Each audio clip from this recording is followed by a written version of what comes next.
Saturday night at Miami. And like I said, after the game, that's a really good football team we played, and they deserve a lot of credit for how they played.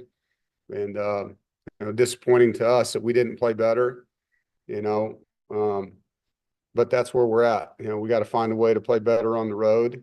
And good thing is we got 2 home games coming up, and opportunity to play against a team that's had a similar season. And it started really fast, and had 4-1 possession games that they've lost in. Been real close.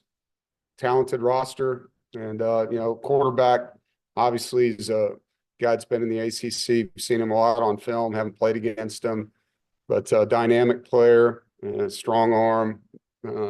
Looks like a running back when he runs the football. Big 6'6" receiver to throw the football to. Big offensive line, big defensive line. I think their nickel number 3, Edwin Joseph's a really good football player. Awesome player on special teams as well.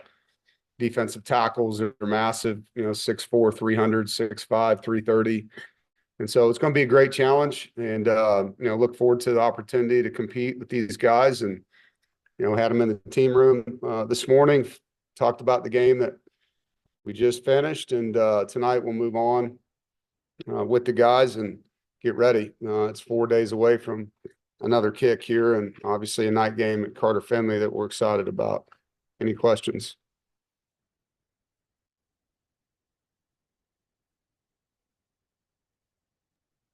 All right, Jaden. Yeah, Dave, you mentioned this being a quick turnaround. Obviously, just after Saturday being such a rough loss, is it nice to be able to flip the script so fast? Yeah, yes and no. Yes, because we played terrible, which means I coached terrible, and um, I really thought we would play better football than that. And I knew we'd have to play really, really well. You're coming off a game where you beat the number 8 team in the country, which, the next team you're going to play is going to definitely take note of that. They're going to give you their best. It's senior night at Miami, and they're in a position where they got to win if they want to be in the playoffs. And so we knew we'd get their best. And the last time they were here, they didn't play well. And they played really good, and we did not. I knew we'd have to play inspired, mistake-free football to be in that game and have a chance to win, and we didn't.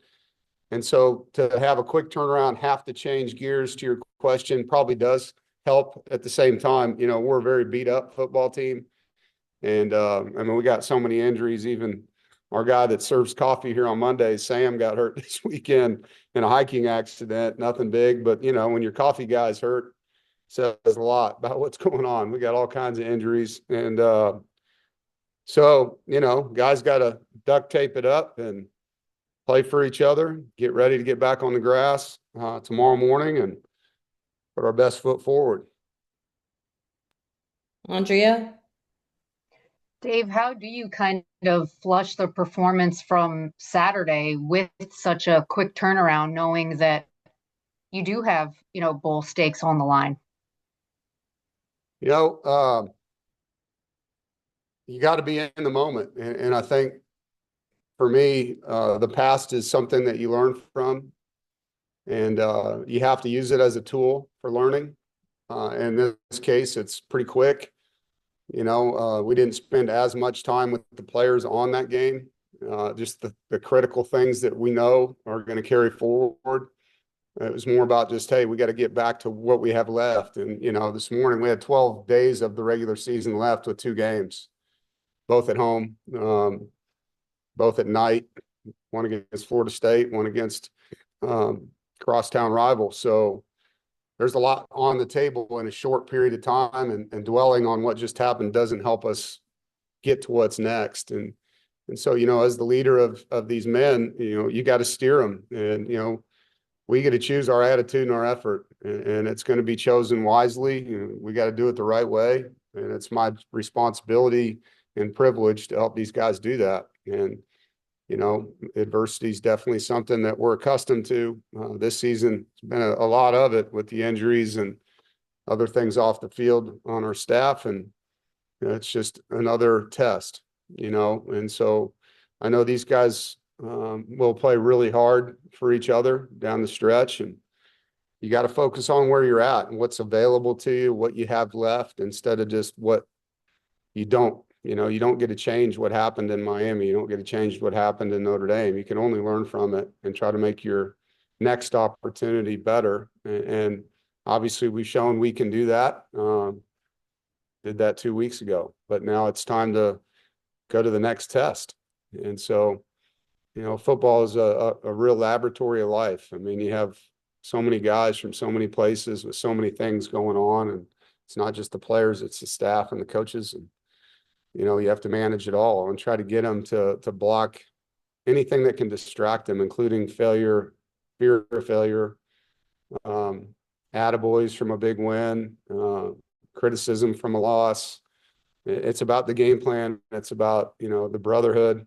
It's about getting better. It's about executing plays, making plays that are there to make, and having fun, you know. And I think that's what gets lost in all this, you know, all the things going on. I mean, I read the dumbest article in the world today that they thought Lane Kiffin should be fired because he won't sign his contract extension. Like, the guy's doing a phenomenal job, and they're talking about that, you know, like, it's crazy right now. And no matter whether you're winning or losing, somebody wants to write something about you that's not what it's about. You know, it's about competing at the highest level and mentoring young men and doing things the right way and trying to help the place you're at.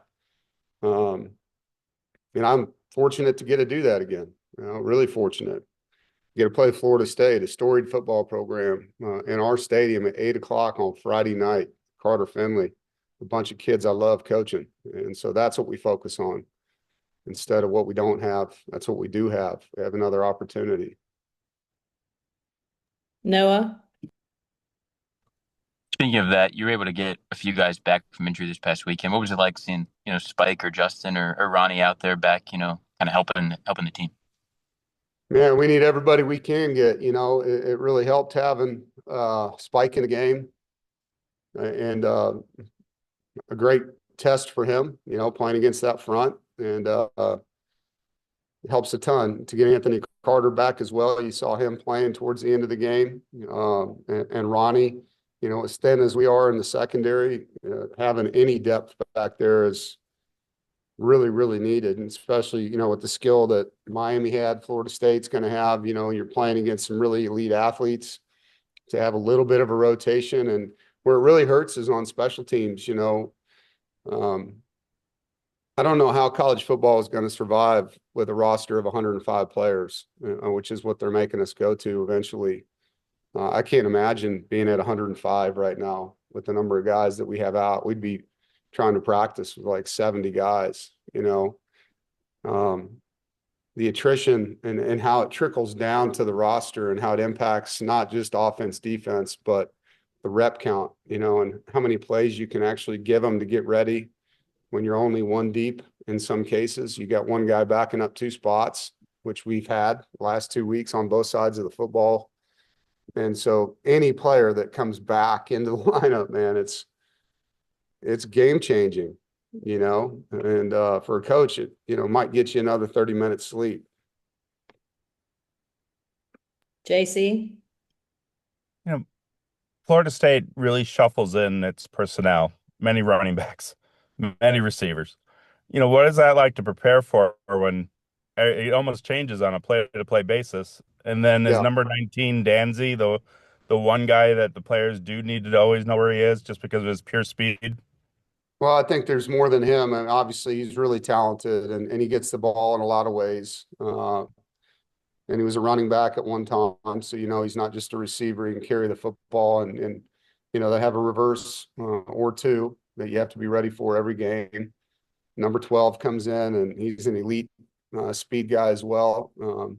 They list him as a running back, but he's in space more than he's in the backfield. And so, you know, all Florida State teams you play have great speed, and this one's no different. I think having those two guys along with 6'6" receivers, you know, I mean, you got to know where a lot of them are. And I think as a play caller, as a defensive coach, you know, who comes in the game matters.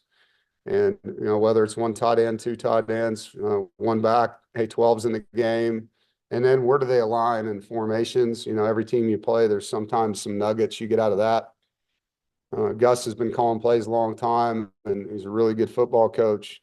He's got a deep playbook and, you know, stuff that we're preparing for. We know there's going to be other stuff that he's got in that book that plays off of plays. And so we got to be able to use our rules and adjust the formations and be where we're supposed to be. And then you got to make plays. You got to tackle their speed and space. You got to play jump balls on big guys. And then the quarterback, you know, you can defend everything really well, and then he can get out of the pocket and score from anywhere with his speed. So, you know, it's a great challenge. And as always, you know, as a competitor, you look forward to those challenges. Noah? Yeah, Coach, at Miami, you talked about not being able to block their defensive line, making you the biggest struggle for the offense to get rolling. Was there anything else you noticed? Or if not, you know, what was the biggest thing you were able to take away and kind of use as a teaching tool for the offensive line to use this week? Yeah, I mean, I think that is, since I've been in the ACC, there's maybe one other D line, the one that Clemson had with Dexter Lawrence and those guys the year they were national champs. That D line was dominating.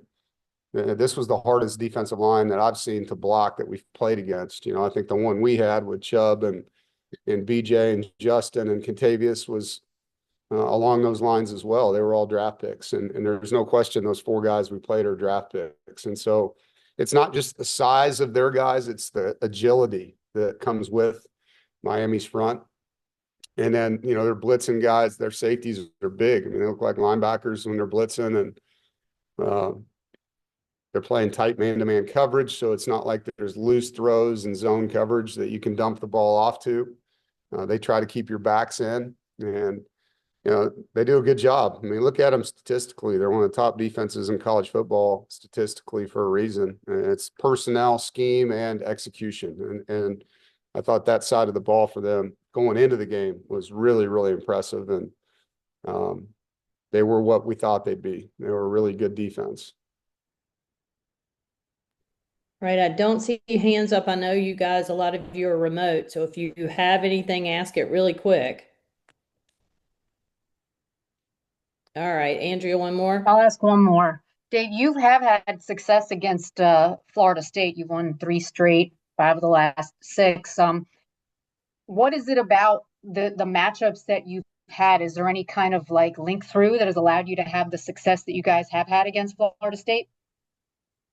We've had a lot of good games with them. You know, I think they've been tight ball games, come down to the final minutes, and many of them, it's like any tight game. You find a way to make a play at a key moment, and we've been able to do that. And they've always had talented teams. They're always well coached. I have a lot of respect for Mike and his staff, and I don't expect it to be any different. You know, I expect it to be a really hard fought game. Both teams, you know, are in similar situations. They're fighting for postseason play, and they're fighting to get to winning records. And to give you the magic to it, I don't know if there is any other than we've made more plays than them, you know, down the stretch in these games. And there's been a lot of plays made, you know, I think through all these games, and all of them come down to, you know, making key plays, protecting the football, getting the football back, you know, really good in the red zone. The special teams, because I think their special teams coordinator does a great job too. And so that competition between, you know, John Papuchis on their side and Todd Goebel on our side, because they've got really good punter and kicker, so do we. And the return game, you know, they got electric returners, and so they're, you know, it's a big battle within the game. But look forward to playing them, and I know it's going to be a really competitive, hard-fought game. All right. Thank you, guys. Thanks, Have a good week. Coach. Thanks, everybody.